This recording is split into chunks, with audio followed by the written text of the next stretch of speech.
For distributors, balancing inventory across your network is a key to customer satisfaction. Running out of stock or having too much inventory in the wrong location can cost you time and money.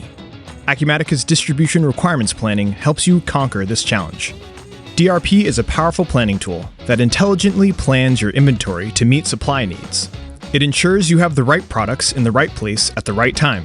DRP shares much of the engine with Acumatica's MRP, but it's specifically geared for distribution requirements. Calculate inventory needs based on demand from forecasts and actual sales orders, incorporating details like lead times, safety stock, and order quantities. You get a centralized view of all supply and demand and can manage by exception to focus on critical items.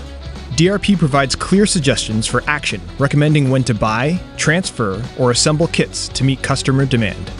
You can create purchase, transfer, or kit assembly orders directly from the display screen.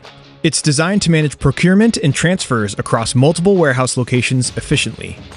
By using Acumatica DRP, you can boost customer satisfaction, cut costs by avoiding excess inventory and expensive rush orders, and make smarter, faster decisions about your inventory and distribution.